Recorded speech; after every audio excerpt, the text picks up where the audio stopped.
బరువు ఎక్కువ ఉన్నవాళ్ళు డయాబెటిక్ అయ్యే ఛాన్సెస్ చాలా చాలా ఎక్కువ ఉంటాయి అన్నమాట. 99% మందికి type 2 diabetes or acquired diabetes or adult onset diabetes, అంటే మనకు కొద్ది పెద్ద అయ్యాక వచ్చే డయాబెటీస్. ఒబెసిటీ వల్ల వచ్చే రుగ్మతలు ఒక 60 ఉన్నాయి లిస్ట్ మనం చెప్పుకుంటే. 80% ఆఫ్ డయాబెటిక్స్ మన దేశంలో ఒబీజ్ అన్నమాట. హ్యూమన్ బ్రెయిన్ ఈజ్ అల్టిమేట్గా మనం దాని వెనక ఉండాలి, రోబోట్ వెనకైనా ఉండాలి, ఆర్టిఫిషియల్ ఇంటెలిజెన్స్ బ్యాక్ అయినా మనం ఉండాలి.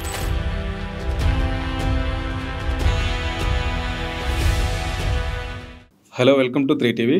ఈరోజు మనతో పాటు డాక్టర్ మహీధర్ వలేటి గారు ఉన్నారు.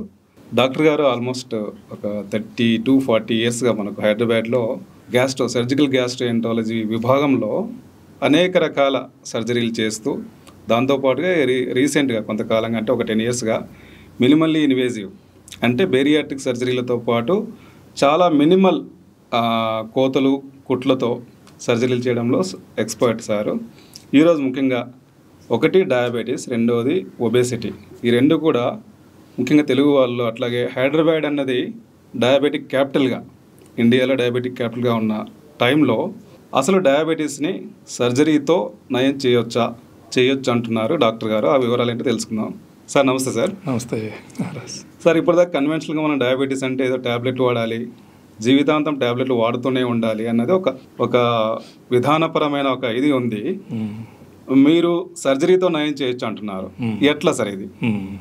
సో మనకి డయాబెటీస్ అండ్ ఒబెసిటీ అనేవి రెండు కలిపే ఉన్నాయి అన్నమాట.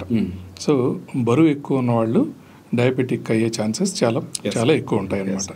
ఇన్ అదర్ వర్డ్స్ మనం టైప్ 2 ఆర్ ఎక్వైర్డ్ డయాబెటీస్ అంటాం. సో డయాబెటీస్లో ఇన్ జనరల్ 2 టైప్స్ ఉంటాయి. సో ఒకదాన్నేమో టైప్ 1 డయాబెటీస్ అంటాం. టైప్ 1 డయాబెటీస్ని జువెనైల్ డయాబెటీస్ అంటారు. పిల్లల్లో అంటే పుట్టుకతో వచ్చేదాన్ని జువెనైల్ డయాబెటీస్ అంటారు. అందులో ఏంటంటే అసలు యాక్చువల్గా ప్యాంక్రియాటిక్ మాల్ ఫంక్షన్ అంటే ప్యాంక్రియాస్ గ్లాండ్ ఫంక్షనే ఉండక, అంటే ఇన్సులిన్ అనేది ఏం ప్రొడ్యూస్ అవ్వక వాళ్ళు చిన్నతనంలోనే డయాబెటిక్ అయిపోతారు. కానీ మనం తెలుసుకోవాల్సింది ఏంటంటే వాళ్ళు 1% ఉంటారు జువెనైల్ డయాబెటిక్ కేసులు. 99% మందికి type 2 diabetes or acquired diabetes or adult onset diabetes, అంటే మనకు కొద్ది పెద్ద అయ్యాక వచ్చే డయాబెటీస్. వాళ్ళల్లో చాలా ఇంట్రెస్టింగ్ స్టాటిస్టిక్ ఏంటంటే ఆ అడల్ట్ ఆన్సెట్ డయాబెటీస్ వాళ్ళలో 80% మంది ఒబీజ్ అనమాట. అంటే వెయిట్ ఎక్కువ ఉండటం వల్ల డయాబెటిక్ అయ్యారు, ఎక్వైర్ అయింది అనమాట. డయాబెటీస్ ఎక్వైర్డ్ డయాబెటీస్ అంటాం. వాళ్ళు మనకు కావాల్సిన ఇంపార్టెంట్ పీపుల్, అంటే మెజారిటీ ఉంది వాళ్ళే కదా. సో వాళ్ళల్లో ఇప్పుడు మీరు చెప్పినట్టు విధానం ఏంటి, మామూలుగా ఈ రకరకాల మెడికేషన్స్, మందులు వాడటం, ముందు డైట్ అండ్ ఎక్సర్సైజ్ చెప్తారు. అది 100 సంవత్సరాల నుంచి వస్తున్న కైండ్ ఆఫ్ ట్రీట్మెంట్. లాస్ట్ 20 ఇయర్స్లో చాలా ఇంట్రెస్టింగ్ థింగ్ ఏంటంటే ఈ మనుషులు బరువు తగ్గే కైండ్ ఆఫ్ ప్రొసీజర్స్ చేయటం మొదలెట్టామన్నాం. దాదాపు 2004, దాదాపు 21-22 ఇయర్స్ నుంచి చేస్తున్నాం. వీళ్ళల్లో గమనించింది ఏంటంటే మనుషులు బరువు తగ్గిపోయాక వాళ్ళకున్న మెటబాలిక్ సిండ్రోమ్, అంటే అందులో మేజర్ కాంపోనెంట్ ఏంటంటే డయాబెటీస్ అనమాట. డయాబెటీస్ తగ్గిపోవటం మొదలైంది. తర్వాత లుకింగ్ బ్యాక్ తర్వాత అర్థమైన విషయం ఏంటంటే ఓకే, అంటే బాడీ మాస్, మన బాడీలో ఉన్న ఫ్యాట్ తగ్గిపోతే కనుక డయాబెటీస్ తగ్గిపోతుంది అందరికీ అని చెప్పి మనకు అర్థమయ్యి దాన్ని బ్యారియాట్రిక్ సర్జరీని మెటబాలిక్ సర్జరీ అని చెప్పి రీనేమ్ చేసాం అన్నమాట. ఎందుకంటే ఇది మెటబాలిక్ డిసీజ్ అంటాం డయాబెటీస్. వచ్చిన రుగ్మతల్లో టాప్ ఆఫ్ ద లిస్ట్ లో ఉండేది డయాబెటీస్ అన్నమాట. సో ఒబెసిటీలో అది ఒకటే కాకుండా, డయాబెటీసే కాకుండా బ్లడ్ ప్రెషర్ ఎక్కువ ఉంటాం, హార్ట్ చాలా కష్టపడి కొట్టుకోవటం వల్ల హార్ట్ సైజ్ పెరగటం, హార్ట్ది లెఫ్ట్ వెంట్రుకలు హైపర్ట్రోఫీ అంటాం అది. ఆ తర్వాత ఇంకా రకరకాల కార్డియాక్, తర్వాత కొలెస్ట్రాల్ ఇంక్రీజ్ అవటం, ట్రైగ్లిజరైడ్స్ ఇంక్రీజ్ అవటం. ఆ తర్వాత ఆడపిల్లల్లో పీసీఓడి అనమాట. పీసీఓడి అంటే చిన్న చిన్న తిత్తులు లాంటివి ఫామ్ అవుతాయి లోపల ఓవరీస్ మీద, దాంతో గర్ల్స్కి ఇన్ఫర్టిలిటీ రావటం. ఆ తర్వాత చాలా చాలా వెయిట్ ఎక్కువ ఉన్న వాళ్ళు సరిగా నిద్రపోలేరు, రాత్రిపూట ఇక్కడ ఫ్యాట్ ఎక్కువ ఉండటం వల్ల గురక రావటం, ఆ తర్వాత మధ్యలో ఉలిక్కిపడి నిద్ర లేవటం, అవన్నీ జరిగితే దాన్ని అబ్స్ట్రక్టివ్ స్లీప్ యాప్నియా అంటారు, ఓఎస్ఏ అంటారు. అట్లా దాదాపు ఒక 60 వెయిట్ రిలేటెడ్ కండిషన్స్ ఉన్నాయి. 60 ఒబెసిటీ వల్ల వచ్చే రుగ్మతలు ఒక 60 ఉన్నాయి లిస్ట్ మనం చెప్పుకుంటే. సో దాన్ని మెటబాలిక్ సిండ్రోమ్, వాటన్నిటిని కలిపి మెటబాలిక్ సిండ్రోమ్ అంటారు. సిండ్రోమ్ అంటే ఒక గ్రూప్ ఆఫ్ రుగ్మతల డిసీజెస్ని మనం సిండ్రోమ్ అంటాం. సో మనం రియలైజ్ అయింది ఏంటంటే, హోల్ వరల్డ్ రియలైజ్ అయింది ఏంటంటే, ఈ బరువు తగ్గించే ప్రొసీజర్లు చేసినప్పుడు మెటబాలిక్ సిండ్రోమ్ కూడా తగ్గిపోతుంది.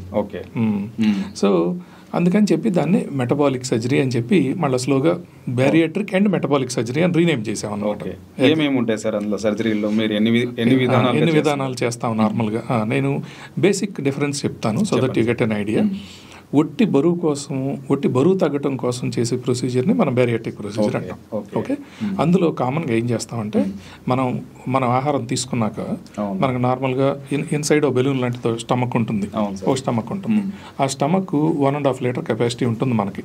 అంటే మనం ఎట్ ఏ టైం 1.5 లీటర్ తినగలం. That's normal size. దాన్ని ఏం చేస్తామంటే, దాన్ని 1/3 ఆఫ్ ద సైజ్కి తగ్గిస్తాం అనమాట, వాల్యూమ్ లోపల ఇన్సైడ్ దాన్ని. ఈ ప్రొసీజర్స్ అన్ని లాప్రోస్కోపిక్ ప్రొసీజర్స్, అంటే కీ హోల్ ఆపరేషన్ అంటాం. అంటే చిన్న స్మాల్ కట్స్ పెట్టి లోపల కెమెరా పెట్టి చేస్తాం అనమాట. చేయటం వల్ల చాలా ఫాస్ట్గా రికవర్ అయిపోతారు. అంటే ఒక రోజు మనం ప్రొసీజర్ చేస్తే నెక్స్ట్ డేనే వాళ్ళని ఇంటికి పంపించేస్తాం. సో ఇప్పుడు నేను చెప్పే ప్రొసీజర్ని స్లీవ్ గ్యాస్ట్రెక్టమీ అంటారు. స్లీవ్ గ్యాస్ట్రెక్టమీ అంటే ఏంటంటే సైజ్ తగ్గించడం స్టమక్.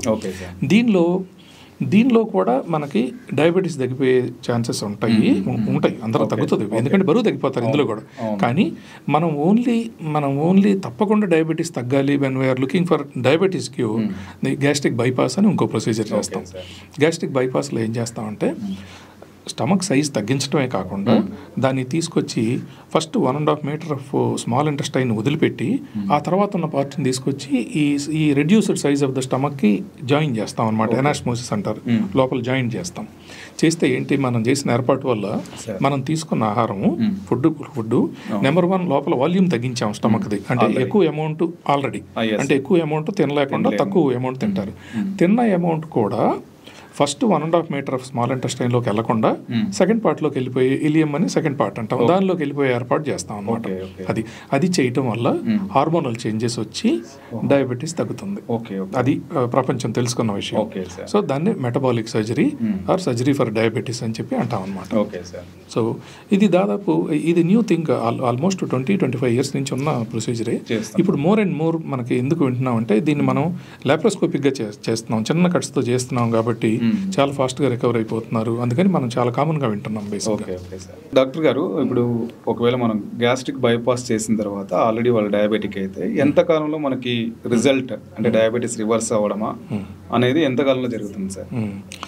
ఒక్కోసారి మనం ప్రొసీజర్ చేసిన నెక్స్ట్ డే నుంచి బ్లడ్ షుగర్స్ నార్మల్ అయిపోతాయి. ఆ హార్మోనల్ ఎఫెక్ట్ వచ్చేస్తుంది అనమాట. సో దట్ మీన్స్ ఈ రోజు వరకు తీసుకున్నాము, రేపు మార్నింగ్ ప్రొసీజర్ చేయించుకున్నాము, ఇంకంతే, ఇంకా డయాబెటీస్ మందులు అనేది వాడలేదు. చాలా మందిలో, మెజారిటీ మందిలో అలా జరుగుతుంది. ఇంకా కొంతమందిలో ఆ తర్వాత కూడా కొన్ని రోజులు వీళ్ళు బరువు తగ్గే వరకు కంటిన్యూ చేస్తాం. యూజువల్గా మనం చేసే బెరియాట్రిక్ ఆర్ మెటబాలిక్ ప్రొసీజర్స్లో అవి పీక్ వెయిట్ లాస్ 6 to 9 monthsలో వస్తుంది. పీక్ వెయిట్ లాస్ అంటాం. నెక్స్ట్ డే నుంచి వెయిట్ తగ్గిపోతారు. కానీ ఇప్పుడు 50 kgs తగ్గాలనుకోండి ఎవరైనా, సో అందులో 35-40 kgs యూజువల్గా 6 to 9 monthsలో తగ్గుతారు. దాన్ని పీక్ వెయిట్ లాస్ అంటాం. సో కొంతమంది ఏంటంటే పీక్ వెయిట్ లాస్ వచ్చే వరకు ఆగి ఆ తర్వాత డయాబెటీస్ కంప్లీట్గా తగ్గిపోతుంది. కానీ చాలా మందికి మనం ప్రొసీజర్ చేసిన నెక్స్ట్ డే నుంచి తగ్గిపోతుంది. అనదర్ ఇంట్రెస్టింగ్ స్టాటిస్టిక్స్ ఏంటంటే, దాదాపు ఈ ప్రొసీజర్ చేశాక 70 to 75% ఆఫ్ పీపుల్లో డయాబెటీస్ కంప్లీట్గా రిజాల్వ్ అయిపోతుంది. ఫర్ ఎగ్జాంపుల్, ఎవరైనా ఒక 5 రకాల ట్యాబ్లెట్లు, లేకపోతే ఒక రోజుకు మార్నింగ్ 40 యూనిట్స్ ఇన్సులిన్, సాయంత్రం ఇంకో 40 యూనిట్స్ ఇన్సులిన్ తీసుకుంటున్న వాళ్ళు, they are completely off the medication. అసలు డయాబెటిక్ కాదు వాళ్ళు. ఆ 75% ఉంటే రిమైనింగ్ 25% ఆఫ్ పీపుల్ ఏం జరుగుతుందంటే, అట్లీస్ట్ మనం తీసుకునే మెడిసిన్స్ మినిమల్ డోసేజ్కి వస్తాయి అనమాట. సే ఫర్ ఎగ్జాంపుల్, ఇన్సులిన్ 6 రకాల ట్యాబ్లెట్లు తీసుకుంటున్నారు అనుకోండి, మెజారిటీ ఆఫ్ టైమ్ ఇన్సులిన్ అనేది అయిపోతుంది. ఒక ట్యాబ్లెట్ ఏదైనా బేసిక్గా ఒక చిన్న 500 mg ట్యాబ్లెట్ ఆఫ్ బేసిక్ ట్యాబ్లెట్స్కి వెళ్ళిపోతారు ఎక్కువ మంది, రిమైనింగ్ 25% మంది. సో అది చాలా గ్రేట్ బెనిఫిట్ అనమాట అది. సో ఇది ఒకటే కాకుండా మెటబాలిక్ డిసీజ్ ఉన్న వాళ్ళకి ఇంకేదో రకరకాల మెడికేషన్స్ మీద ఉంటారు. ఇవి కాకుండా డయాబెటిక్ మెడికేషనే కాకుండా మనకేంటి ఏదో హార్ట్ మెడికేషన్ అని, మళ్ళీ రోజ్ వాస్ అని, ఈ కొలెస్ట్రాల్ తగ్గించే మెడికేషన్స్, హార్ట్ మెడికేషన్స్, తర్వాత బ్లడ్ థిన్నర్స్, మోకాళ్ళ నొప్పులు ఉంటాయి కదా బరువు ఎక్కువ ఉన్న వాళ్ళకి, అది. అందుకని నార్మల్గా అయితే పెద్ద కట్ట లాంటివి తీసుకొచ్చి చూపెడతా ఉంటారు. అంటారు, ఈ 12 వేసుకుంటాను, ఈ 14 వేసుకుంటాను. So majority of those tablets are off బేసిక్గా ఈ ప్రొసీజర్ తీసుకున్నాక. ఓకే సార్, ఇప్పుడు మనం ఒబేసిటీ అక్వైర్డ్ డయాబెటీస్ అని మనం ఏమైనా ముందే చెప్పొచ్చు వాళ్ళని, ఎట్లా ఏమైనా దానికి ఒక క్రైటీరియా ఏమైనా ఉందా సరే వాళ్ళ అట్లాంటిది ఏమైనా, అంటే మనం ఈ సర్జరీకి వెళ్లే ముందు తెలుసుకోవడం నార్మల్ క్రైటీరియా ఏంటంటే మనకి బాడీ మాస్ ఇండెక్స్ అని ఉంటుంది, BMI అంటాం కదా. ఆ బాడీ మాస్ ఇండెక్స్ మనకి 23 ఉండాలి ఐడియల్. యూజువల్గా 32 BMI దాటిన వాళ్ళకి యూజువల్గా ఈ ప్రొసీజర్ సజెస్ట్ చేస్తాం. అంటే అగైన్ మీరు మంచి క్వశ్చన్ అడిగారు. ఇప్పుడు డయాబెటిక్స్, లీన్ డయాబెటిక్స్ కూడా ఉంటారు. ఇప్పుడు ఒక 60 కేజీల మనిషి, 60 కేజీలు ఉండాల్సిన మనిషి 60 కేజీలే ఉన్నారు, అయినా ఆయన డయాబెటిక్ అనుకోండి, వాళ్ళకి ఈ ప్రొసీజర్ కానీ వాళ్ళు 20% ఉంటారు మొత్తంలో. అది నేను మీకు చెప్పింది 80% ఆఫ్ డయాబెటిక్స్ మన దేశంలో ఒబీజ్ అనమాట, బరువు ఎక్కువ ఉండటం వల్ల వచ్చిన డయాబెటిక్స్. సో ఆ 80% మంది బరువు తగ్గితే కనుక డయాబెటిస్ తగ్గిపోతుంది ఈ ప్రొసీజర్స్తో. సో నార్మల్గా మీరు అడిగిన దానికి నార్మల్గా ఏంటంటే 20 to 25 kilograms in general in excess wait. ఇప్పుడు మీరు ఒక 70 కేజీలు ఉండాలనుకోండి, మీరు 90 కేజీల కంటే ఎక్కువ ఉండి మీరు డయాబెటిక్ అయితే కనుక డయాబెటీస్ కంప్లీట్గా రిజాల్వ్ అయ్యే ఛాన్సెస్ చాలా హైగా ఉంటాయి. నార్మల్గా తీసుకునే పారామీటర్ 32 BMI. ఈజీయర్ టర్మ్స్ ఏంటంటే 20 to 25 kilograms in excess wait, ఆడవాళ్ళు అయినా సరే మగవాళ్ళు అయినా సరే. మీ దగ్గరికి వచ్చినప్పుడు ఇదేనా సార్ క్రైటీరియా? ఒక వ్యక్తి కనుక నేను వెయిట్ వల్ల డయాబెటీస్ తగ్గించుకుందాం అనుకున్నప్పుడు మీరు ఏమి వాళ్ళకి కౌన్సిలింగ్ చేస్తారు? కౌన్సిలింగ్ నార్మల్గా వీళ్ళు ఎన్ని సంవత్సరాల నుంచి డయాబెటిక్గా ఉన్నారు, సెకండ్ థింగ్ డయాబెటీస్ ఎలా ఇవాల్వ్ అవుతుంది, రెండోది ఇంకేదన్నా already complications of diabetes like మనకి బేసిక్ థింగ్స్ 3 జరుగుతాయి కదా డయాబెటీస్లో. ఒకటేమో కంటి చూపు తగ్గిపోవటం, రెటినోపతి అంటాం, రెండో దాన్ని నెఫ్రోపతి అంటాం, అంటే యూరిన్, మూడో దాన్ని న్యూరోపతి అంటాం, అంటే ఏదైనా కాళ్ళు తిమ్ముర్లు గుచ్చుకున్నట్టు ఉంటాం దాన్ని అంటాం. సో లాంగ్ టర్మ్ డయాబెటీ అంటే more than 10 years కనుక ఎవరికైనా డయాబెటీస్ ఉంటే ఎండ్ ఆర్గన్ డ్యామేజ్ అంటాం. ఈ 3 ఎండ్ ఆర్గన్ డ్యామేజ్ అంటాం. వీటిల్లో కనుక ఆల్రెడీ ఎవరికైనా ఎండ్ ఆర్గన్ డ్యామేజ్ అయింది అనుకోండి, మనం ఈ ప్రొసీజర్ చేయటం వల్ల అట్లీస్ట్ ఆ ఎండ్ ఆర్గన్ డ్యామేజ్ని ఇంకా అరికట్టగలుగుతాం. సో కంప్లీట్ కంటి చూపు పోకుండా, లేకపోతే ఈ మనిషి ట్రాన్స్ప్లాంట్కి వెళ్ళిపోకుండా కంప్లీట్గా కిడ్నీ అంతా పోయి అక్కడ దాకా అరికట్టగలుగుతాం. కొంచెం ఎర్లియర్ స్టేజ్లో కనుక ఫస్ట్ 3-4 years ఆఫ్ డయాబెటీస్లో కనుక వాళ్ళు ఇంకా ఎక్కువ బెనిఫిట్ అవుతారు. ఎందుకంటే కంప్లీట్గా రిజాల్వ్ అయిపోయే chances without end organ damage earlier ఇయర్స్లో అంత ఎండ్ ఆర్గన్ డ్యామేజ్ ఉండదు. అందుకని మనం ఈ ప్రొసీజర్ చేసినందువల్ల నార్మల్ అయ్యే అవకాశాలు ఉంటాయి. ఓకే సార్, ఇప్పుడు సర్జరీ చేసిన తర్వాత సార్ మీ దగ్గర ఫాలోఅప్లో ఎట్లా ఉండాలి? వీళ్ళు ఒకవేళ అది తగ్గుతుందా లేదా తెలుసుకోవడానికి అనేది మనం ఎట్లా మీరు కంబైన్డ్ డాక్టర్స్ చూస్తారా? అవును, ఎగ్జాక్ట్లీ. సో మనకు ఒక టీం ఉంటారు, మనకు డైటీషియన్స్ ఉన్నారు, బ్యారియాట్రిక్ డైటీషియన్స్ ఉంటారు, ఎండోక్రైనాలజిస్టులు ఉంటారు. ఆ తర్వాత ఏదైనా నీడ్ ఉంటే కనుక psychological psychiatrist psychological assessment, before the procedure anyhow anaesthetic assessment, cardiac assessments ఉంటాయి. సో టీమ్ లీడర్గా యూజువల్గా ప్రొసీజర్ చేసిన ఆయన ఇప్పుడు నాలాంటి వాళ్ళు ఉంటాము. సో వాళ్ళు ఫాలోఅప్లో ఉంటారు అనమాట. డైటీషియన్స్ ఫాలోఅప్లో ఉంటారు, ఎండోక్రైనాలజిస్ట్ ఫాలోఅప్లో ఉంటారు. ఇంకేదైనా బ్లడ్ షుగర్స్ ఎలా ఉంటున్నాయి నార్మల్గా యూజువల్గా నేను చెప్పినట్టు in the coming few days of procedure తగ్గిపోతాయి. అయినా సరే we keep on saying them, మీరు ఇంటి దగ్గర అయినా గ్లూకోమీటర్తో ఎవ్రీ సెకండ్ డే అట్లా చెక్ చేసుకుంటూ ఉండండి అని చెప్తూ ఉంటాము. ఇంట్రెస్టింగ్ థింగ్ ఏంటంటే హిమోగ్లోబిన్ A1C అనేది ఉంటుంది కదా, లాస్ట్ 3 months HbA1c, అది యూజువల్గా less than 6 ఉండాలి, 5.7 5.8 ఉండాలి. 6 టచ్ అయినా మనం ప్రీ డయాబెటిక్ అంటాం, 6.5 తర్వాత డయాబెటిక్ అంటాం. సో ఇది 7, 8, 9, 10 అక్కడ దాకా వెళ్ళిన వాళ్ళు అందరికీ 10, 10.5, 11కి వెళ్ళిన వాళ్ళు అందరికీ ఇన్స్పైట్ ఆఫ్ టేకింగ్ మెడికేషన్ 5-6 రకాల మెడిసిన్లు తీసుకుంటున్నా ఇంకా A1C చాలా ఎక్కువ ఉంటున్న వాళ్ళకి మొత్తం మళ్ళీ నార్మల్గా 5.7, 5.8 వచ్చిన వాళ్ళు ఎంతోమంది చూస్తాం ఈ ప్రొసీజర్ తర్వాత. ఓకే సార్, తర్వాత మళ్ళీ అంటే వీళ్ళు వెయిట్ పెరిగే అవకాశం ఉంటుందా? దానివల్ల మళ్ళీ షుగర్ వస్తుందా ఇటు సర్జరీ చేసుకున్న తర్వాత? Common doubt. చాలా చాలా చాలా మంచి క్వశ్చన్ అడిగారు. ఈ ప్రొసీజర్ మనం బరువు తగ్గించే ప్రొసీజర్ అయినా డయాబెటీస్ తగ్గించే ప్రొసీజర్ అయినా చేయించుకున్నాక అబ్నార్మల్ పనులు ఏమీ చేయకుండా ఉంటే కనుక ఆ కంట్రోల్ అయిపోయింది, అలాగే ఉంటుంది, వెయిట్ తగ్గుతారు. అబ్నార్మల్ పనులు అంటే ఏంటంటే బేసిక్గా high calorie liquid diet, alcohol. High calorie liquid diet అంటే ఫస్ట్ ఆల్కహాల్. అదే పనిగా కూర్చొని ఆల్కహాల్ కన్జ్యూమ్ చేశారు అనుకోండి బేసిక్గా, సో దానిలో చాలా క్యాలరీస్ ఉంటాయి ఆల్కహాల్లో. ఇంకోటి ఏంటి, ఆల్కహాల్కి ఏమి రెస్ట్రిక్షన్ ఉండదు. ఇప్పుడు మనం చేసిన ప్రొసీజర్లో మన పైనుంచి లిక్విడ్ పోస్తే ఆ రెడ్యూస్డ్ సైజ్ ఆఫ్ స్టమక్లోంచి కింద స్మాల్ ఇంటెస్టైన్లోకి వెళ్ళిపోతుంది, అబ్జార్ప్షన్ జరుగుతుంది. సో చాలా high calorie liquids, high calorie in other liquids అనేదంటే కోలా డ్రింక్స్, లేకపోతే చాలా స్వీటిష్ ఫుడ్ డెలిబరేట్గా తింటాం, అంటే రోజు డబ్బాలు ఐస్ క్రీమ్ తింటాం, లాంగ్ చాక్లెట్ బార్స్ తింటాం, చాలా హైలీ ప్రాసెస్డ్ ఫుడ్స్ తింటాం, తీపిగా ఉన్నాయి తింటాం, కేక్స్ డెజర్ట్స్ వాటి మీదే మనం డిపెండ్ అయితే కనుక వాళ్ళు మళ్ళా యూజువల్గా ఏంటంటే ఈ ప్రొసీజర్ చేశాక ఒక 5 to 10 years down the line అందరూ వెయిట్ తగ్గుతారు, ఈ డిసీజ్ కూడా తగ్గుతుంది. కానీ 5 నుంచి 10 సంవత్సరాల తర్వాత ఏమేం పనులు చేయకూడదు అనేది ఇది బేసిక్ థింగ్ అనమాట. అంటే అప్పటిదాకా వెయిట్ చేయకూడదు. నెక్స్ట్ డే నుంచి బేసిక్గా అందరూ డైనింగ్ టేబుల్ మీద ఏం తీసుకుంటున్నారు అవి మనం తీసుకుంటే కనుక సరిపోద్ది. అబ్నార్మల్ థింగ్స్ ఏం చేయకుండా ఉంటే కనుక మళ్ళీ వెయిట్ పెరగటం కానీ, ఇప్పుడు నేను దాదాపు 20 years నుంచి చేస్తున్నాను. 20 సంవత్సరాల క్రితం సే ఒక 120 kg అతను చేస్తే అతను 70 kgకి వచ్చాడు అనుకోండి, వాళ్ళు అక్కడే మెయింటైన్ అవుతున్నారు మెజారిటీ పీపుల్ 20 years నుంచి. సో నేను 20 years నుంచి, బట్ సర్జరీ 1964 నుంచి ఉంది. అంటే దాదాపు ఒక 30 years, దాదాపు ఒక 60 years హిస్టరీ ఉంది సర్జరీకి. So people they do well, బాగుంటున్నారు, వెయిట్ తగ్గుతారు, అక్కడే మెయింటైన్ అవుతారు. బట్ ఇట్లా కావాలని చెప్పి డెలిబరేట్గా ఆల్కహాల్ తీసుకోవటం, చాలా స్వీటిష్ ఫుడ్ కన్జ్యూమ్ చేయటం, అలాంటి పనులు అయితే చేయకూడదు. ఓకే, చాలా కాలంగా చేస్తున్నారు కదా సార్ ఈ సర్జరీస్, అంటే ముఖ్యంగా షుగర్ విషయంలో వేరే కాంప్లికేషన్స్ ఏమైనా గమనించారా? అంటే వీళ్ళు సర్జరీ చేయించుకున్న తర్వాత ఇంకేమైనా కనిపిస్తాయా? నార్మల్గా ఉంటారు, చక్కగా ఉంటారు. ఇన్ఫాక్ట్ కాంప్లికేషన్స్ అన్ని తగ్గిపోతాయి. ఇప్పుడు నేను చెప్పిన ఎండ్ ఆర్గన్ డ్యామేజ్ అవ్వకుండా ఆగిపోతుంది, వెయిట్ తగ్గటం వల్ల హార్ట్ మీద లోడ్ తగ్గిపోతుంది, బ్లడ్ షుగర్స్ తగ్గిపోతాయి, మెకానికల్ థింగ్స్ రోజు మన వెయిట్ వచ్చి మన మీద పడటం వల్ల కాళ్ళకి ఆర్థరైటిస్, హిప్స్కి ఆర్థరైటిస్ లాంటివి తగ్గిపోతుంది. గర్ల్స్ కన్సీవ్ అవ్వని గర్ల్స్ బేసిక్గా బేరియాట్రిక్లో, ఓన్లీ మెటబాలిక్ కాదు బేరియాట్రిక్లో, అప్పటి వరకు ఈ పీసీఓడి ఉండి అసలు మామూలుగా పెళ్ళైన లాస్ట్ 3 years నుంచి 4 years నుంచి ప్రెగ్నెంట్ అవ్వనాళ్ళకి మళ్ళీ కన్సీవ్ అవుతారు. So everything is for good. ప్రాపర్గా నిద్రపోని వాళ్ళు, స్నోరింగ్ చేసేవాళ్ళు మళ్ళీ వచ్చి డాక్టర్ గారు నేను 7 hours నిద్రపోయి ఎన్నో సంవత్సరాలు అయిందండి, ఇప్పుడు మళ్ళీ 7 hours అన్ఇంటరప్టెడ్గా నిద్రపోయానని చెప్పేవాళ్ళు ఉంటారు. సో అన్ని బెనిఫిట్స్ ఉంటాయి అన్నమాట. సరే, ఇంకొక మాట వాడుతుంటారు చాలా మంది, ఇన్సులిన్ రెసిస్టెన్స్ డయాబెటీస్ అని. అది ఇందులో ఏం చేంజ్ అవుతుంది సార్ మీరు చేసే సర్జరీలో? ఇన్సులిన్ చాలా ఇంట్రెస్టింగ్ క్వశ్చన్ అడిగారు. ఎందుకంటే ఆల్రెడీ ఇన్సులిన్ రెసిస్టెంట్ గా తయారైంది నా బాడీ అంతా అని ఒక మాట వాడుతూ ఉంటారు. అది చాలా కామన్ టర్మ్. ఇన్సులిన్ రెసిస్టెన్స్ అంటే మీకు ఇంకా ఈజీగా అర్థమయ్యేటట్టు చెప్తాను. ఫర్ ఎగ్జాంపుల్, ఒక మనిషి మీరున్నారు, ఒక సే 165 centimeters ఉన్నారనుకోండి, ఎత్తు చెప్తున్నాను. మనం 1 meter కంటే పైన అబౌవ్ ఎన్ని సెంటీమీటర్లు ఎత్తు ఉంటామో మనం అంత బరువు ఉండాలి. అది ఈజీ బిఎంఐని క్యాలిక్యులేట్ చేసే ఈజీ మెథడ్ అదనమాట.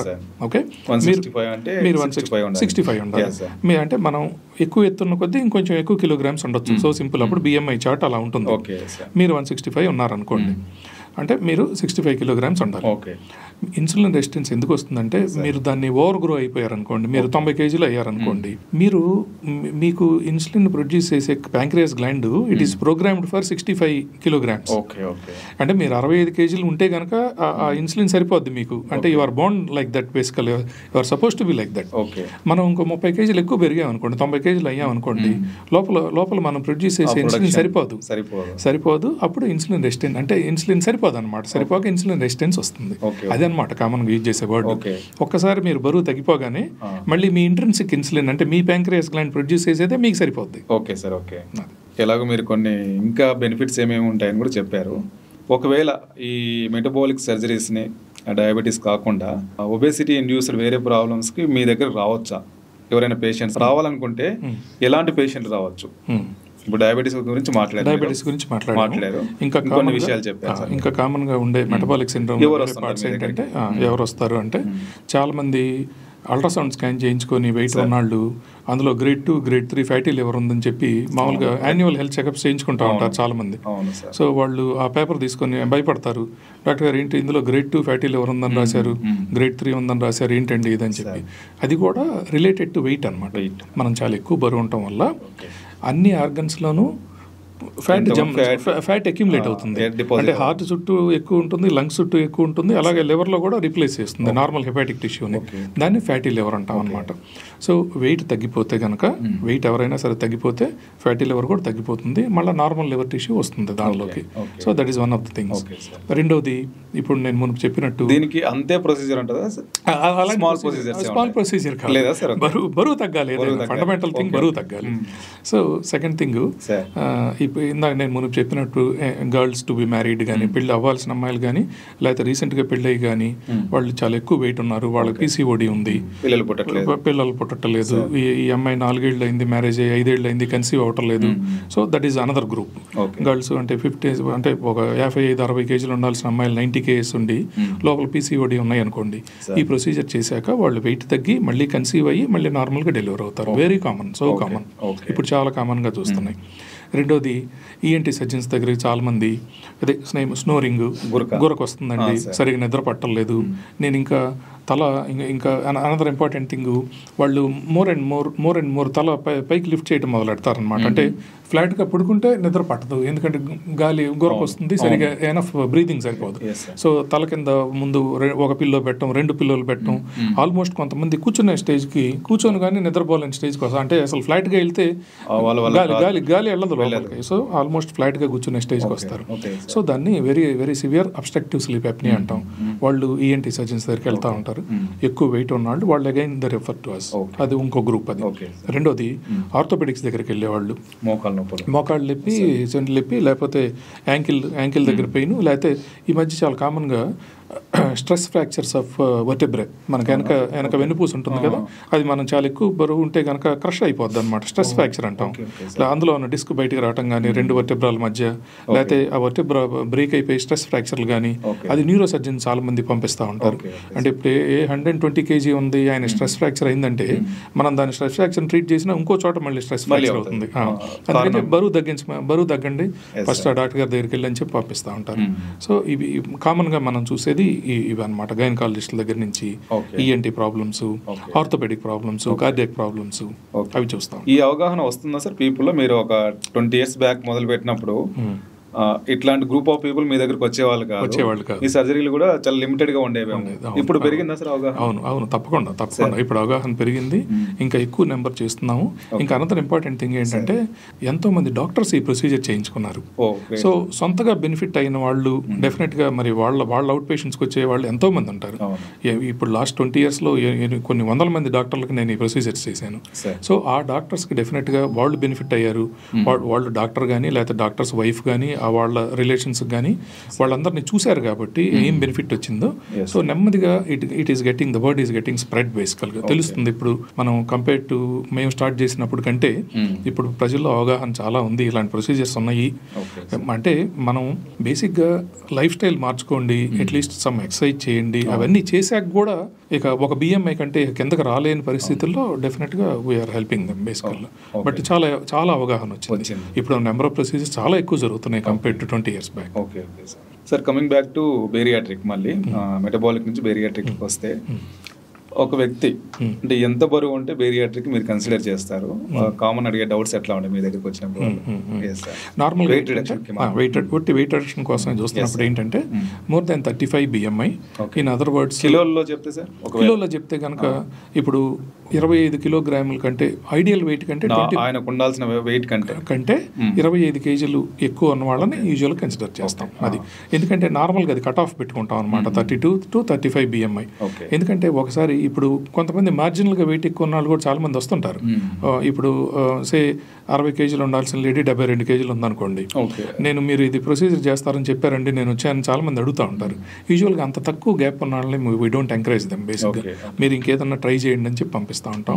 నార్మల్గా 25 కట్ ఆఫ్ ఎందుకు పెట్టుకుంటామంటే అంతకంటే ఎక్కువ వెయిట్ ఉన్న వాళ్ళు మళ్ళీ ఐడియల్ వెయిట్ రావడం చాలా డిఫికల్ట్. 25 కేజీ ఒకళ్ళంతటా వాళ్ళు తగ్గటం అకేషనల్గా చూస్తాము కానీ, బట్ ఇన్ జనరల్ అయితే కనుక చాలా డిఫికల్ట్ అనమాట. అందుకని యూజువల్గా 25 కట్ ఆఫ్ పెట్టుకుంటాం అనమాట. 25 kilograms more than ideal weight. ఆ 25 kilos తగ్గించగలుగుతాం సార్ మనం ఇది చేయడం వల్ల? ఎన్ని రోజుల్లో తగ్గుతుంది జనరల్గా ఒకవేళ అంత ఉంటే? నెమ్మదిగా ఈ ప్రొసీజర్స్ తర్వాత ఏంటంటే నెక్స్ట్ డే నుంచి వెయిట్ తగ్గిపోవడం మొదలు పెడతారు. బట్ యూజువల్గా పీక్ వెయిట్ లాస్ అనేది యూజువల్గా 6 to 9 months మధ్య వస్తూ ఉంటుంది. 25 kilograms అనేది ఒక్కోసారి 3-4 monthsలో తగ్గిపోతూ ఉంటారు. కానీ ఇంకా చాలా ఎక్కువ వెయిట్ ఉన్న వాళ్ళకి 150 కేజీలు ఎక్కువ వెయిట్ ఉన్న వాళ్ళకి 170 కేజీలు ఉన్న వాళ్ళకి అంటే ఉండాల్సిన వెయిట్ కంటే దాదాపు 90-100 కేజీలు ఎక్కువ ఉన్న వాళ్ళకి చాలా మంది చేస్తూ ఉంటాం. వాళ్ళు they take a bit of time, 1 year వరకు వెయిట్ తగ్గుతూ ఉంటారు. అది జరుగుతుంది. సార్ ఈ సర్జరీలు ముఖ్యంగా చాలా మంది ఇప్పటి ఐటీ ఎంప్లాయీస్ లాంటి వాళ్ళు ఒకవేళ వెయిట్ రిడక్షన్ సర్జరీస్ చేయించుకుంటే ఇన్సూరెన్స్ వర్తిస్తుందా అన్న కామన్ డౌట్ అడుగుతుంటారు. ఇది ఎట్లా సార్? ఇది రైట్, మంచి క్వశ్చన్ అడిగారు సార్. ఇప్పుడు మనకి IRDA అని ఉంటుంది, అంటే insurance regulatory authority of India అని ఉంటుంది. Okay sir. సో అది ఈ ఒబిసిటీని ఇప్పుడు డిసీజ్గా యాక్సెప్ట్ చేసి 4 years back they accepted for insurance అన్నమాట. ఇది చాలా ఇంపార్టెంట్. చాలామంది మీరు చెప్పినట్టే ఐటీ సెక్టర్లో ఉన్నవాళ్ళు, కార్పొరేట్స్లో ఉన్న వాళ్ళు అందరూ కార్పొరేట్ ఇన్సూరెన్స్ ఉంటుంది, ఎక్కువ మందికి వాళ్ళందరికీ ఉంటుంది. సో వాళ్ళందరూ ఇప్పుడు యూటిలైజ్ చేసుకోవచ్చు అనమాట. ఎందుకంటే ఇప్పుడు అదర్ కంట్రీస్లో ఇన్సూరెన్స్ ఎప్పటి నుంచో ఉంది, మన కంట్రీలో కూడా లాస్ట్ 4 years 2020, 21, 20 ప్రాంతం నుంచి యాక్సెప్ట్ చేస్తూ ఉన్నారు. సో మనకేంటంటే వెయిట్ ఎక్కువ ఉండటమే కాకుండా, మన కంట్రీలో ఎలా ఉన్నాయంటే రూల్స్, వెయిట్ ఎక్కువ ఉండటమే కాకుండా ఒక అసోసియేటెడ్ కోమార్బిడిటీస్ అంటాం, అట్లీస్ట్ 1 or 2 అసోసియేటెడ్ కోమార్బిడిటీస్, ఇతర ఇబ్బందులు. ఈయన వెయిట్ ఎక్కువ ఉన్నారు, హైపర్ టెన్షన్ ఉంది, లేదు వెయిట్ ఎక్కువ ఉన్నారు, డయాబెటీస్ ఉంది, లేదు మోకాళ్ళు ఆర్థరైటిస్ వచ్చింది, స్లీప్ అప్నియా ఉంది, లేకపోతే గర్ల్స్ లో PCOD ఉంది. అలా అసోసియేటెడ్ కండిషన్స్ ఉన్న వాళ్ళకి 1 or 2 ఉన్న వాళ్ళకి యూజువల్గా ఇన్సూరెన్స్ అప్రూవల్ వచ్చేస్తుంది. సార్ ఇప్పుడు బేరియాట్రిక్ నుంచి తీసుకుంటే sir, bariatric and metabolic operations surgeries, robotic ఏంటి సార్? ఇప్పుడు రోబోటిక్ వెళ్తున్నామా, ఏ దశలో ఉన్నాం సార్ ఈ సర్జరీ విషయంలో? ఇప్పుడేంటి లాస్ట్ ఫ్యూ ఇయర్స్ నుంచి చాలా కామన్ గా రోబోటిక్ అనేది వినిపిస్తా ఉంది. అవును. మా దానిలో రోబోట్లో ఏంటంటే అల్టిమేట్ గా మనమే చేస్తాము. రోబోట్ ఎలా ఉంటుందంటే పేషెంట్స్ ని అనస్టైజ్ చేశాక రోబోట్ ఒక 4 arms ఉంటాయి అనమాట, లోపలికి పెట్టే చేతులు. ఎక్కడైతే మనం ఈ స్మాల్ కట్స్ పెడతామో వాటి హ్యాండిల్స్ ని పట్టుకోవడానికి మేము నార్మల్ గా చేత్తో పట్టుకొని చేసేది రోబోట్ పట్టుకుంటుంది. ఆ రోబోట్ కంట్రోల్ మనం కన్సోల్ దగ్గర కూర్చుంటాం. ఒక చోట కూర్చొని, అంటే మనం నుంచొని చేసే బదులు ఒక చోట కూర్చొని ఆ రోబోట్ హ్యాండ్స్ మూవ్ చేస్తాం అనమాట. అంటే ఇది ఇన్ జనరల్ మేము అనుకునేది ఏంటంటే, నార్మల్గా వెల్ ట్రైడ్, ఇప్పుడు నాలాగా ఎన్నో సంవత్సరాల నుంచి లాప్రోస్కోపీ చేస్తున్న వాళ్ళకి చాలా ఎక్కువ యాడెడ్ అడ్వాంటేజ్ అనేది ఏమీ ఉండదు. కానీ ఇప్పుడు ట్రైన్ అవుతున్న పిల్లలు యాక్చువల్గా ఇప్పుడు ఇంకా రోబోటిక్ వచ్చింది కొత్తగా, ఈ మధ్య MSI పోస్ట్ గ్రాడ్యుయేషన్ అయిపోయి అట్లా అయిపోయిన వాళ్ళు చాలా ఎక్కువ లాప్రోస్కోపిక్ ఎక్స్పీరియన్స్కి ఇంకా వెళ్ళని వాళ్ళు రోబోట్ మీద నేర్చుకుంటే కనుక డెఫినెట్గా ఒకటేమో విజన్ చాలా చాలా బాగుంటుంది. నార్మల్గా మనం చూసే దానికంటే 3D విజన్ వస్తుంది దానిలో. రోబోట్లో మనం ఇలా ఒంగోని చూస్తే డైరెక్ట్గా మనం అబ్డమిన్ లో తలబెట్టినట్టు డైరెక్ట్ 3D విజన్ వస్తుంది. నార్మల్గా మనం చూసే టెలివిజన్ స్క్రీన్, మేము చూసే LED స్క్రీన్స్ లో 2D విజన్ అంతే కదా, మనం చూసే టీవీ లాంటిది. దాని వైపు చూస్తూ మేము చేస్తాం. సో మన బ్రెయిన్ ఆ 2D విజన్ని 3Dగా ప్రాసెస్ చేస్తుంది మన బ్రెయిన్. మనం ఎన్నో రోజుల నుంచి చేస్తున్నాం కాబట్టి మన ఇన్స్ట్రుమెంట్ ఎక్కడ దాకా వెళ్తుంది, సూచరింగ్ కరెక్ట్గా చేస్తున్నామా లేదా అనేది. వేరేజ్ దాన్ని డైరెక్ట్గా 3D విజన్లో చూడొచ్చు. అది గ్రేట్ అడ్వాంటేజ్ విత్ రోబోట్. ఇంకోటి ఏంటంటే మనం వెళ్ళలేని కార్నర్స్కి రోబోటిక్ ఈ ఆర్మ్స్ వెళ్ళి ఏదైనా డిఫికల్ట్ సూచరింగ్ ఏదైనా చేయాలన్నా కూడా బాగుంటుంది. సో కొంచెం యాడెడ్ అడ్వాంటేజ్ ఉంటుంది. బిగినర్స్ డెఫినెట్గా ప్రెసిషన్ ఉంటుంది అనమాట, అది బెటర్ వర్డ్. కానీ బట్ ఇన్ జనరల్ చెప్పినట్టు బిగినర్స్కి అయితే కనుక ఇప్పుడు US లో కానీ అన్ని చోట్ల అదే సేమ్ అడ్వైజ్ ఇస్తున్నారు అంతా. బిగినర్స్ రోబోట్ మీదకి వెళ్ళండి, సో దట్ మీరు లాప్రోస్కోపిక్ లెర్నింగ్ కర్వ్ అంటాం, ఆ లెర్నింగ్ కర్వ్ ఆపేసి రోబోట్ మీద నేర్చుకుంటే కనుక ఇంకా త్వరగా పని చేసుకోవచ్చు. ఇంకొకటి ఈ మధ్య development sir, artificial intelligence, AI. అది మీ విభాగంలో ఎలా ఉంది సార్? అది మా విభాగంలో కూడా ఇప్పుడు ఎండోస్కోప్స్, కొలనోస్కోప్స్, అంటే డైరెక్ట్గా అబ్డమిన్లోకి వెళ్ళి ఇంకా ఏదన్నా చేసి ఆర్టిఫిషియల్ ఇంటెలిజెన్స్ ఇంకా దాని సర్జరీల దగ్గరకు రాలేదు. బట్ లాట్ ఆఫ్ ఆర్టిఫిషియల్, ఎస్పెషల్గా రేడియాలజీలో ఎక్కువ వచ్చింది అనమాట. అంటే మనం ఏదన్నా చదవటం కానీ, మనం ఎక్స్రే చదవటం కానీ, CT స్కాన్ చదవటం కానీ, దానికి ఒకసారి ఫీడ్ చేసామంటే ఈ లేజన్ ఎక్కడుంది, ఆ లేజన్ ఎక్కడుందని అది వెంటనే మనం చేసిన అల్టిమేట్గా మనం తెలుసుకోవాల్సింది ఏంటంటే ఆర్టిఫిషియల్ ఇంటెలిజెన్స్ని మనమే ఫీడ్ చేస్తాం. సో మన తలలో న్యూరాన్స్ లాగా దానికి కొంత ఫీడ్ ఇస్తాం అనమాట. సో అది కరెక్ట్గా అది తప్పుపోకుండా మనం ఇచ్చిన ఫీడ్ని ఫాలో అవుతూ ఉంటుంది. కానీ హ్యూమన్ బ్రెయిన్ ఈజ్ అల్టిమేట్గా మనం దాని వెనక ఉండాలి. రోబోట్ వెనకైనా ఉండాలి, ఆర్టిఫిషియల్ ఇంటెలిజెన్స్ బ్యాక్ అయినా మనం ఉండాలి. అది అన్నిటికంటే ఇంపార్టెంట్. ఫైనల్గా సార్, చాలా మంది ముందు నుంచి కూడా ఒక నోషన్ అనుకోండి, లేకపోతే కొన్ని వాళ్ళ ఎక్స్పీరియన్స్ చేసినవని, బెరియాట్రిక్ సర్జరీ అయినా మెటబాలిక్ సర్జరీస్ అయినా సైడ్ ఎఫెక్ట్స్ అంటారు చూడండి సార్. వాళ్ళు ఒకసారి చేయించుకున్న తర్వాత ఏమేమి ఫీల్ అవుతారు, వాటిని ఒకప్పటికి ఇప్పటికీ మనం ఎట్లా హ్యాండిల్ చేస్తున్నాం, హ్యాండిల్ చేసే విధానంలో వచ్చిన మార్పులు ఏంటి, ఇవి సార్ పేషెంట్ తరపు నుంచి వచ్చే కొన్ని డౌట్స్, వాళ్ళ ఇబ్బందులు. సర్జరీ అయిన తర్వాత మాకు ఈ ఇబ్బందులు ఉంటాయని ఏం చెప్తారు సార్ వాళ్ళు? సడన్ గా ఒక్కసారిగా 25 కేసు తగ్గారు. కొంతమంది ఎక్కువ మంది చెప్పేది ఏంటంటే నేను వెయిట్ తగ్గాను, అన్నీ బాగానే ఉన్నాయి, నేనేంటో చాలా వీక్గా కనిపిస్తున్నానని పక్కన వాళ్ళు అంటున్నారు. అదనమాట. ఇప్పుడు మీరు ఒక మనిషిని 100 kg మనిషిని రోజు చూసి అతను సడన్గా 65 70 అయ్యారు అనుకోండి, ఏంటి నువ్వేంటి ఇట్లా ఉన్నావు, నీకేమైనా అయిందా అని చెప్పి అడిగారు అనుకోండి, వాళ్ళు ఏంటి సైకలాజికల్గా నిజంగా నాకేమైనా అయిందా అన్న ఫీలింగ్లో కొంతమంది వస్తూ ఉంటారు.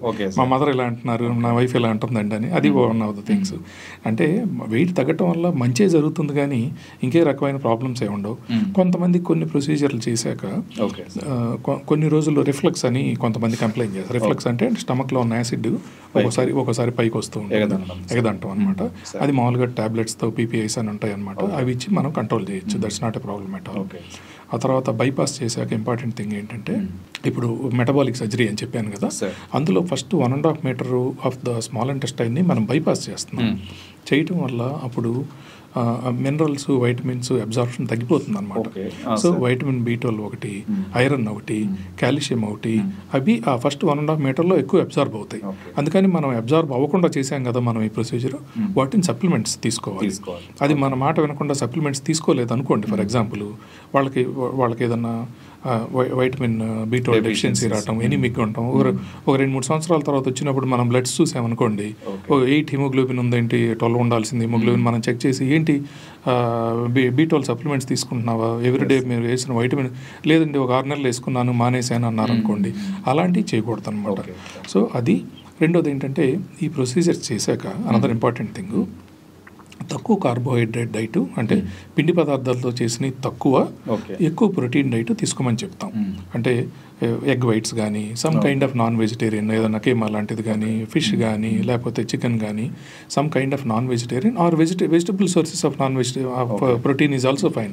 సోయా ప్రొడక్ట్స్ కానీ, పన్నీర్ పీసెస్ కానీ, మా డైటీషియన్ అన్నీ చెప్తారు. అంటే వెజిటబుల్ సోర్సెస్ ఆఫ్ ప్రోటీన్ కూడా చెప్తారు. సో అవి ఎక్కువ కన్జ్యూమ్ చేయాలి, చాలా ఇంపార్టెంట్ అది. మన దగ్గర ఉన్న వాళ్ళు చాలా మంది మార్నింగ్ ఇడ్లీలు తిన్నాను, మధ్యాహ్నం రైస్ తిన్నాను, మళ్ళీ రాత్రి కూడా రైస్ తిన్నాను, చాలా కామన్, మొత్తం కార్బ్స్ అనమాట డే మొత్తం. మార్నింగ్ ఇడ్లీయో దోశ తిన్నాను, మధ్యాహ్నం రైస్ తిన్నాను, నైట్ రైస్ తిన్నాను, నో ప్రోటీన్ ఇన్ దట్. అది గ్యాస్ట్రిక్ బైపాస్ చేశాక గనక చాలా సంవత్సరాలు అలా తీసుకుంటే ఏమవుతుందంటే బ్లడ్లో ఉన్న ప్రోటీన్ కంటెంట్ తగ్గి కాళ్ళకి ఎడిమా రావటం అట్లాంటివి జరిగే ఛాన్సెస్ ఉంటాయి. అకేషనల్గా చూస్తాం. అంటే మనం గనక ఫాలోఅప్లో లేకుండా వాళ్ళ ఓన్ డైట్లోకి వెళ్ళిపోయి మనకి ప్రోటీన్ ఎక్కువ తీసుకున్న వాళ్ళని మీరు అడిగారు కదా ఎలాంటి ప్రాబ్లం ఏమన్నా రావచ్చు అని, కాళ్ళకి ఎడిమా వచ్చే వాళ్ళని అప్పుడప్పుడు చూస్తూ ఉంటాం. 1 in 100 అంత కామన్ కాదు, బట్ ఫాలోఅప్లో లేకపోతే కనుక అవి జరగచ్చు. అదర్వైజ్ ఈ బైపాస్ చేసిన వాళ్ళు తప్పకుండా వైటమిన్ సప్లిమెంట్స్ తీసుకోవాలి. అదే సార్, ఇవి సర్జరీస్ ఫెయిల్ అవ్వడం అంటూ ఏమన్నా ఉంటుందా? ఫెయిల్ అంటే స్లీవ్ కానీ ఫెయిల్ అవ్వటం అంటే ఫెయిల్యూర్ని ఎలా చూస్తాము అంటే, ఫెయిల్యూర్ని ఎలా చూస్తామంటే పేషెంట్ వైపు నుంచి అయినా, అంటే మనం వెయిట్ ఎంత తగ్గాలి అనుకున్న దాంట్లో ఇన్ జనరల్ ఏంటంటే ముందు మనం చెప్తాం. యాక్చువల్గా చాలా మంది నా దగ్గరికి వచ్చి ఓ మనిషిని నా ఎదురుగా కూర్చోబెట్టి ఇతను 120 kg ఉన్నాడండి, మీరు చేశాక ఎంత అవుతారు అని అడుగుతారు. అట్లా సింగిల్ పర్సన్ మీద మనం ఎవరికి అట్లా చెప్పలేము. ఈ మనిషికి ఎగ్జాక్ట్గా 70 kgకి వస్తాడండి అని మనం అలా చెప్పలేము. నార్మల్గా స్టాటిస్టిక్స్ ఎలా ఉంటాయంటే, నేను 100 మందికి బ్యారియాట్రిక్ ప్రొసీజర్స్ చేస్తే వెయిట్ లాస్ ఎలా ఉంటుంది అని. So 70 to 80% of excess wait తగ్గుతారు ఆన్ యావరేజ్. ఇప్పుడు ఒక మనిషి 50 kg ఎక్సెస్ వెయిట్ ఉన్నారనుకోండి, 70 ఉండాల్సిన 120 ఉన్నారు. ఆ 50 kg ఎక్సెస్ వెయిట్లో 75% to 80% అంటే 42 kg ఆన్ యావరేజ్ తగ్గుతారు. But having said that, the younger the people are, నేను ఇప్పుడు 20-year-old వాళ్ళలో చేశాను అనుకోండి, there is more chance that they will come to ideal weight. Ideal weight దగ్గరికి వచ్చే ఛాన్స్ ఎక్కువ ఉంటుంది ది యంగర్ యు ఆర్. ఇప్పుడు 50 ఏళ్ళ వాళ్ళకి 60 ఏళ్ళ వాళ్ళకి చేశాను అనుకోండి, వాళ్ళ బేసల్ మెటబాలిక్ రేట్ BMR తగ్గిపోద్ది మన ఏజ్ పెరిగే. సో వాళ్ళు 60 or 70% ఆఫ్ ఎక్సెస్ వెయిటే లూజ్ అవ్వచ్చు, అంటే ఐడియల్ వెయిట్కి వాళ్ళు రాలేకపోవచ్చు. అందుకని మనం యావరేజ్ తీసుకున్నప్పుడు 70 to 80% ఆఫ్ ఎక్సెస్ వెయిట్ తగ్గుతారు. అది మనం చెప్పేది నార్మల్గా. మీరు తగ్గాల్సిన 50 kgలో కనీసం 40 అయినా తగ్గుతారండి అని చెప్తాం. బట్ వాళ్ళు ప్రాపర్గా డైట్ ఫాలో అయ్యి రెగ్యులర్ ఎక్సర్సైజ్ చేస్తే, యంగ్ పీపుల్ అయితే కనుక మనం ఎంతో మందిని చూస్తాం. ఎగ్జాక్ట్గా అమ్మ నువ్వు 60 kg ఉండాలంటే 60కి వచ్చి టచ్ అయ్యేవాళ్ళు ఎంతో మంది ఉంటారు. Young ones. సార్, ఈ పేషెంట్స్లో కూడా ముఖ్యంగా అంటే ఒబెసిటీ ఇండ్యూస్డ్ ఈ ప్రాబ్లమ్స్ అన్నీ ఉన్న వాళ్ళు కూడా ఎలిజిబుల్ కానీ క్యాండిడేట్స్ ఎవరైనా ఉంటారా? మీ దగ్గర అట్లాంటి అంటే ప్రొసీజర్ ఎలిజిబుల్ లేని వాళ్ళు అంటే ఎలాంటి అంటే ఇప్పుడు ఆల్రెడీ చాలా అబ్డామినల్ సర్జరీస్ అయిపోయి చాలా స్కార్స్ ఉన్నాయి అనుకోండి, చూస్తూ ఉంటాం. అప్పుడు అబ్డమిన్ ప్రీవియస్గా చిన్నప్పుడు అబ్డామినల్ ట్యూబర్క్లోసిస్ వచ్చి మల్టిపుల్ సర్జరీస్ చేశారండి, అది చేశారంటే మనం ఈ లాప్రోస్కోపీలో లోపల కెమెరా పెట్టాక కొంత అబ్డమిన్ కార్బన్ డైఆక్సైడ్ పెట్టి కొంచెం బ్లోట్ ఉబ్బేలా చేస్తాం. అప్పుడు కానీ మనకి విజన్ రాదు లోపల కెమెరా పెట్టినప్పుడు.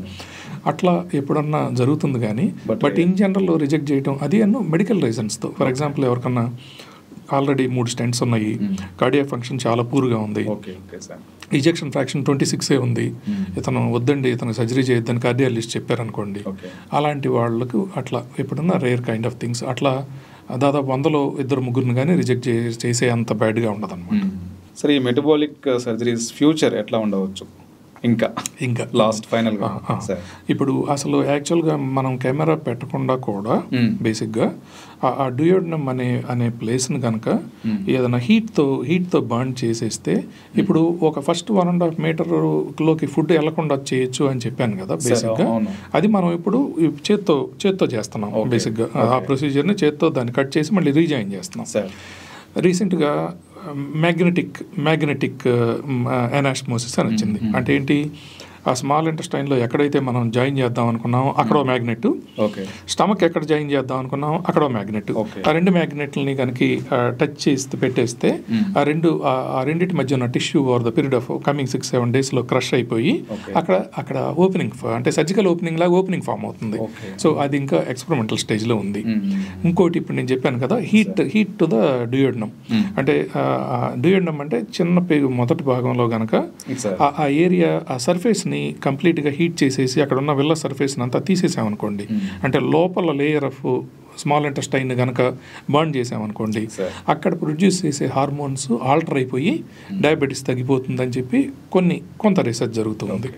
సో ఫ్యూచర్లో ప్రాబ్లీ అసలు ఈ లాప్రోస్కోపీ ప్రొసీజర్ లేకుండా ఇంకేదన్నా మెడికల్గానే చేయగలమా అనేది మనం చూడాల్సిన విషయం. Okay sir. Okay, thank you so much doctor గారు. థ్యాంక్ యూ అండి. Thank you.